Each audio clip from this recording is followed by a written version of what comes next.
Bonjour à toutes et à tous, Ewen pour 007 TV. Aujourd'hui, je suis accompagné bien évidemment de mon acolyte José. Bonsoir à toutes, bonsoir à tous. Alors aujourd'hui, on va parler d'une scène une scène, je pense, assez mythique, qui est dans le film A View to a Kill, donc Dangereusement Vôtre, film donc sorti en 1985. De mémoire, le film a été tourné donc en 1984. Voilà. Et donc, on va rester focus sur la scène finale en fait, au niveau du l'assaut final sur le Golden Gate. Donc pour rappel, qui a été inauguré, en fait, ce pont-là a été inauguré en 1934. Donc voilà, effectivement, de le voir apparaître à l'écran. Et c'est d'ailleurs un des monuments les plus emblématiques de la ville de San Francisco, avec la pyramide, la Transamerica Pyramide, dont on va parler aussi ce soir dans cette chronique. Donc, bonne ou mauvaise, vous connaissez le concept, c'est le fait de décortiquer, d'analyser une scène, qu'elle soit bonne ou mauvaise, et de dire pourquoi, un petit peu, d'expliquer, de la remettre dans son contexte, etc., etc. Donc, alors, cette scène, comme le disait Ewen tout à l'heure, c'est le climat final du film, dans lequel on retrouve naturellement le personnage de James Bond interprété par Roger Moore. On retrouve aussi Tanya Roberts dans le rôle de Stacy Sutton, Christopher Walken et l'ensemble de ses acolytes. Voilà, donc en fait, c'est le moment où James Bond s'empare du filin alors que Zorin essaye de s'échapper juste après la mort de Mayday à la sortie de la mine, où le plan Main Strike est tombé à l'eau. Alors cette scène-là, Ewen va vous en parler, donc c'est une scène qui a surtout l'intérêt, d'un point de vue technique, de mêler à la fois des plans en situation réelle, qui ont été réellement tournés en haut du Golden Gate, il y a des plans en miniature et il y a aussi des plans en studio. Qu'est-ce que tu peux rajouter là-dessus ? Bon, déjà, je pense que juste sur la chronologie de la scène, effectivement, donc juste avant effectivement qu'ils arrivent sur le pont, donc on a quand même un petit clin d'œil vis-à-vis effectivement de United Artists, où finalement quand Bond est accroché au ballon, quand il risque de se faire émasculer, effectivement, il est juste au-dessus donc effectivement de la pyramide. La Transamerica Pyramide, oui. Exactement. Et effectivement, peut-être que tu vas pouvoir. En fait, Transamerica, c'était le propriétaire de United Artists jusqu'en 1981, et ensuite, suite aux problèmes financiers qu'a connu UA à la fin des années 80, donc suite à la sortie et à l'échec monumental des Portes du Paradis, qui est un film de Michael Cimino qui a coûté 50 millions de dollars, qui malheureusement n'en a rapporté que 2, donc c'est-à-dire en gros 48 millions de dollars de pertes. Transamerica, qui n'était qu'un consortium d'investissement financier, qui n'était pas vraiment une société artistique, a décidé de se séparer de UA et l'a revendu à la MGM. Et donc peut-être que dans cette séquence-là, effectivement, c'est difficile de ne pas y voir un clin d'œil vis-à-vis de ce monument qui était la propriété à l'époque de Transamerica Company. Bon, alors finalement, donc Bond est accroché à ce fameux ballon. On a un Max Zorin, donc interprété par Christopher Walken, qui vrille complètement à la fin du film, étant donné que finalement il est dans l'échec complet de son plan. Exactement. Et effectivement, psychologiquement, on voit bien qu'il est en train de vriller, et notamment on le voit rire. Oui, voilà, la façon dont il ricane, etc. On sent clairement qu'à un moment donné, il y a un moment de bascule au moment où Mayday sort la bombe de la mine, etc. Avec son plan littéralement qui visait à inonder la Silicon Valley pour avoir le monopole des microprocesseurs. Bon, finalement, son plan, c'est un échec. Et c'est vrai qu'effectivement, comme tu le dis, il y a un moment de bascule où on sent que le personnage de Zorin, qui dès le début du film est déjà quand même assez borderline, etc., on sent progressivement qu'il est en train de basculer dans une espèce de folie complètement incontrôlable. Et en fait, oui, ça commence à apparaître au tout début de la scène. Et c'est vrai que ça devient vraiment représentatif sur la partie finale de la scène, au moment où il attaque notamment Bond à coups de hache. Oui, donc difficile effectivement de ne pas avoir vu un clin d'œil pour ceux qui ont vu Quantum of Solace, puisque bon, effectivement, à la fin du film, pareil, ça finit effectivement en combat de hache. Oui. Donc voilà, forcément, c'était un clin d'œil dans le film Quantum of Solace à Dangereusement Vôtre.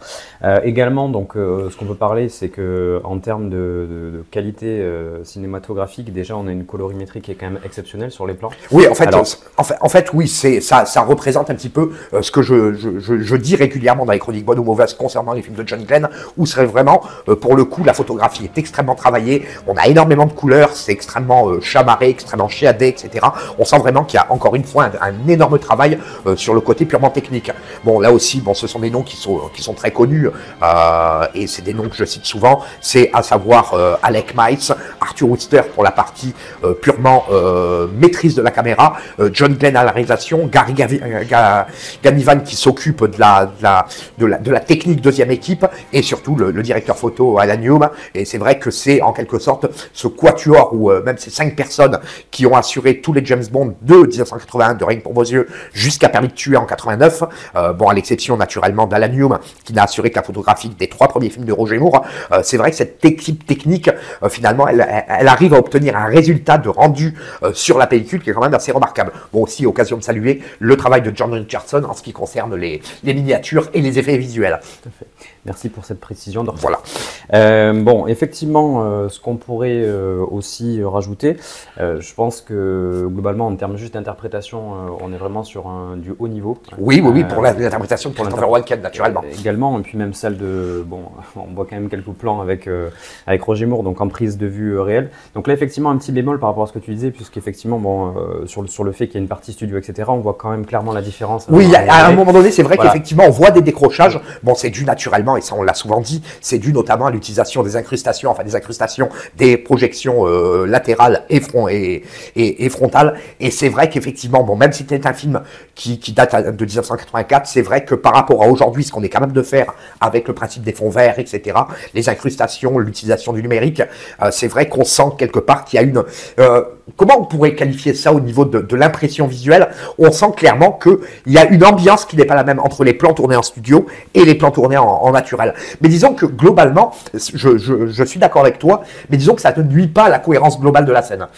Mais c'est vrai qu'effectivement, ce point particulier, c'est vrai que pour les jeunes générations qui découvrent aujourd'hui les anciens mondes, c'est vrai que ça peut paraître un petit peu dérangeant, un petit peu perturbant. Tu veux dire qu'on est peut-être un peu en dessous de la scène disco volante ou pas? Alors, justement, c'est intéressant que tu parles de la scène disco volante, qui est le climax, pardon, de Opération Tonnerre. Et en fait, finalement, il y a quelque chose qui est très intéressant dans cette scène-là. Et la comparaison, même si on dit souvent que comparaison n'est pas raison, là où je trouve personnellement que la scène finale d'Opération Tonnerre n'est pas une très bonne scène parce que il y a des procédés grossiers de réalisation, notamment des plans accélérés, etc., des incrustations qui, pour le coup, là, ne sont pas de la même qualité que Dangereusement Vôtre. On a surtout la musique de John Barry. Et ça, il est difficile de ne pas en parler parce que c'est vrai que dans Opération Tonnerre, si la musique de John Barry, elle sauve la scène, ben là, dans Dangereusement Vôtre, en l'occurrence, la musique de John Barry sublime la scène. Et on n'est pas du tout dans le même paradigme. Tout à fait. Bon, effectivement, donc avec le titre Is Dangerous. Oui, tout à fait, ouais. Et qui a également donc un thème qui est quand même relativement puissant. Et effectivement, ça donne vraiment toute une dimension vraiment exceptionnelle à la scène. Il y a un rappel également de ce petit thème qui est sur la scène d'introduction, donc sur la piste Snow Job. Oui, tout à fait. Donc voilà, ça fait un rendu vraiment absolument exceptionnel. On est vraiment dans un bon, on sent l'univers, on sent finalement. En fait, finalement, dans ce que tu dis, c'est un morceau musical qui a été spécifiquement écrit pour illustrer une scène d'action.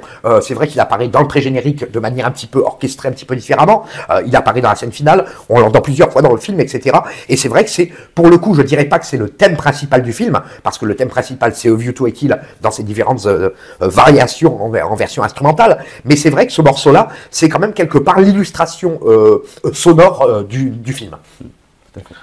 Donc, ce qu'on va pouvoir effectivement conclure, c'est que ça reste quand même une scène absolument mythique qui conclut finalement le dernier film de Roger Moore. De Roger Moore. Et je trouve que c'est une fin vraiment explosive. D'ailleurs, effectivement, on va parler de l'explosion du ballon que je trouve absolument... moi, je trouve qu'elle est vraiment très elle est très réussie. Là aussi, mon plan miniature réalisé par John Richardson.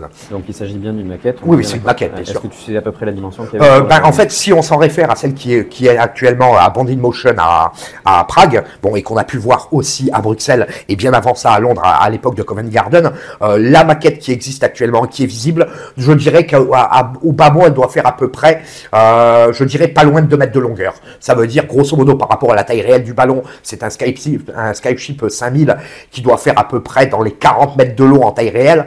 Je dirais que ça doit être l'équivalent de, je dirais pas du 1/8, mais quelque chose aux alentours de ça. Sachant que là aussi, puisque tu parles des miniatures, il y a eu la miniature du ballon pour l'explosion, mais il y a aussi des plans d'approche du ballon, etc., qui ont été tournés en partie à San Francisco dès 1984, mais il y a aussi des plans en miniature avec une reproduction d'un des piliers du pont, etc., qui pour le coup a été reproduit en taille réelle. Je crois que ça a été tourné à proximité de Pinewood, etc. Et c'est vrai que, comme tu disais tout à l'heure, l'assemblage plan miniature plus reproduction en studio plus plan réel, globalement ça passe bien. Et surtout, tu me l'as fait remarquer tout à l'heure, on a revisualisé la scène. Il y a quelque chose qui est intéressant, c'est que malgré que Roger Moore ait été énormément doublé pour cette scène, compte tenu du fait que ça a été tourné en haut d'un des piliers du Golden Gate par sa doublure habituelle Martin Grace, globalement la caméra est placée de telle sorte dans les différents plans, finalement, bon, même si aujourd'hui c'est vrai que la 4K et la haute définition permet quand même de distinguer des silhouettes qui ne sont pas tout à fait conformes, des visages, de la coiffure, etc. Mais globalement, je trouve que les différentes doublures, elles sont globalement bien intégrées aussi. Oui, les transitions sont bonnes et puis effectivement, quand on revient sur les plans de Roger Moore, on sent bien quand même qu'il est pas forcément en confiance par rapport effectivement à l'auteur, etc. Voilà, il y a beaucoup de photos de tournage qui aujourd'hui ont été diffusées depuis l'ouverture des archives d'Eon. Effectivement, bon, la reproduction du pilier, elle devait bien faire dans les 10 mètres de hauteur. Donc effectivement, c'est quand même, même si bon, il n'y avait pas de risque majeur, c'est vrai qu'on sent quelque part qu'il y a quelque chose qui gêne un petit peu Roger Moore. Et surtout, là aussi, il y a quelque chose qui est très intéressant dans cette scène, c'est la chorégraphie des combats. Avec des oreilles qui se filent, des petites balayettes, etc., des coups de hache, etc. Je trouve que pour le coup, on peut reprocher beaucoup de choses à Dangereusement Vôtre, notamment l'attaque dans la maison de Stacy avec le fusil de chasse chargé au gros sel, où vraiment, pour le coup, les chorégraphies de combat vraiment ne sont pas vraiment très très inspirées, mais là, pour le coup, on est vraiment sur du très haut de gamme. Bon, effectivement, je pense que c'est donc bonne ou mauvaise pour toi alors. Déjà, oui, il y a une dernière chose, pour ceux qui ne le savent pas, pour ceux qui ne s'intéressent pas un petit peu à l'œuvre littéraire, cette scène-là, le combat dans le dirigeable, etc., bon, même si ça ne se passe pas à San Francisco, c'est quelque part un copier-coller de ce qui apparaît dans le final du roman qui s'appelle Une question d'honneur, qui a été publié en 1984, c'est-à-dire un an avant la sortie de Dangereusement Vôtre, par John Garner. Donc, raison pour laquelle John Garner, d'ailleurs, et Michael Wilson, qui étaient co-scénaristes, vraisemblablement se sont quand même brouillés par rapport à ça, pour le fait d'avoir emprunté plusieurs séquences de ces différents livres écrits avant Dangereusement Vôtre, notamment Permis renouvelé, qui est le premier livre de John Garner, dans laquelle il y a la course de cheval à Ascot. Bon, là, effectivement, il y a le combat dans le dirigeable, etc. Et c'est vrai qu'effectivement, ça fait un petit peu plagiat, mais bon, disons que voilà, ça c'est vraiment si on veut pinailler.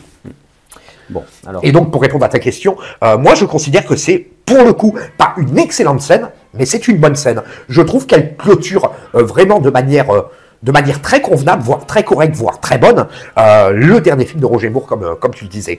Maintenant, effectivement, oui, à la marge, on peut toujours critiquer des petits plans, des petites incrustations, des petites choses, etc. Mais bon, si on prend le mix, interprétation de Roger Moore, interprétation de Christopher Walken, qualité de la chorégraphie, qualité de la photographie et musique de John Barry, finalement, on arrive quasiment à du sans faute. Effectivement, c'est une recette, je pense, qui fonctionne très bien jusqu'au bout. Et comme tu le disais, je pense que, voilà, si on faisait abstraction effectivement de la musique de Barry, ça serait pas du tout le même rendu. Et tu parlais de chorégraphie, etc. Je trouve qu'effectivement ça s'adapte complètement finalement à la scène et c'est vrai que ça donne vraiment une volumétrie. Voilà, ça dynamise la scène. Exactement. Là où quelquefois, bon, les musiques de John Barry, notamment, et on parlait tout à l'heure d'Opération Tonnerre, ne font que simplement essayer de rectifier un petit peu la scène, essayer de l'améliorer. Là, en l'occurrence, ça ne l'améliore pas, ça la sublime. Et vraiment, on est sur quelque chose vraiment de très différent. Et je pense qu'effectivement, avec une autre partition ou un autre consommateur, avec un autre compositeur, pardon, je pense que la scène n'aurait peut-être pas fonctionné de la même manière. Quid d'un Bill Conti ou d'un George Martin ou quelque chose comme ça. Bon, même si cela dit, l'époque était différente et le tournant pris par les films à cette époque-là, un côté beaucoup plus sérieux, beaucoup plus actuel, plus proche de l'actualité, etc. Ça aurait pu donner un résultat totalement différent. Et là, pour le coup, encore une fois, c'est une réussite. Bon, écoute, je crois que ça va être la première fois qu'on va tomber d'accord sur une... Oui, effectivement. Bon, en tout cas, j'en profite pour également vous faire un rappel concernant donc les réseaux sociaux, notre chaîne. N'hésitez pas à vous abonner, n'hésitez pas à liker, commenter. Surtout, c'est très important pour nous. Essayez d'interagir avec nous, essayez de proposer des idées si vous souhaitez qu'on aborde des thèmes qu'on n'aurait pas encore. Oui, surtout qu'on a notre groupe Facebook qui est fait pour ça. Vous pouvez laisser des commentaires sur la chaîne, des pouces, des likes, des partages, etc. Ça aide au référencement de la chaîne. et ça permet aussi de financer les différentes applications qu'on utilise, notamment notre logiciel de visioconférence, etc. Parce que bon, malheureusement, une chaîne, c'est vrai qu'il y a de l'investissement personnel, il y a beaucoup de bénévolat, il y a beaucoup de temps passé aussi en termes de montage, en termes de marketing, en termes de conception, mais c'est vrai qu'aussi, bon, il y a aussi des frais qui existent, et bon, même si la chaîne n'est pas en difficulté actuellement, c'est toujours sympathique d'essayer d'augmenter un petit peu le référencement de nos vidéos pour qu'il y ait un maximum de vues, etc. Et tout ça, ça nous permet à la fois de récompenser par une forme, entre guillemets, de célébrité ou de reconnaissance, et surtout de financer les grands logiciels qu'on utilise, le logiciel de montage, logiciel de visioconférence, etc., etc. Voilà. Et on vous remerciera jamais assez, d'ailleurs, de nous suivre et de nous encourager dans notre travail quasiment quotidien.